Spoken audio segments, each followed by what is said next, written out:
Tu obéis à Dieu parce que tu as peur de lui, peur qu'il te punisse, peur qu'il te rejette si tu fais un pas de travers. Mais laisse-moi te poser une question. Est-ce que tu voudrais que tes propres enfants t'obéissent comme ça? Imagine la scène. Tu rentres chez toi après le travail et tes enfants se mettent au garde-vous. Tremblants, terrifiés à l'idée de faire tomber une fourchette, ils t'obéissent parfaitement mais ils ont peur de toi. Est-ce que tu te dirais « Super, quelle belle relation !» Moi je pense que non, tu en aurais le cœur brisé.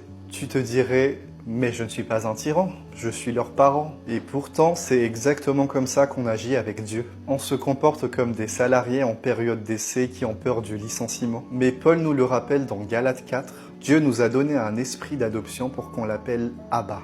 Ce qui littéralement signifie papa, même pas père. C'est un mot d'intimité, pas de protocole. Dieu ne prend aucun plaisir à voir ses enfants trembler. Il ne cherche pas des serviteurs parfaits. Il a les anges pour ça, qui font beaucoup mieux le taf que toi.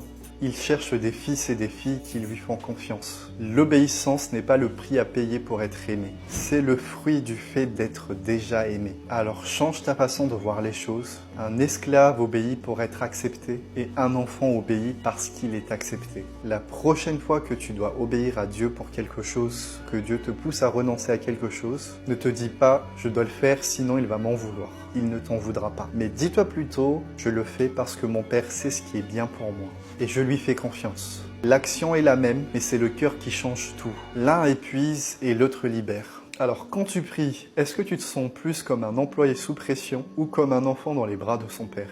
C'est tout pour aujourd'hui, abonne-toi pour ne rien rater.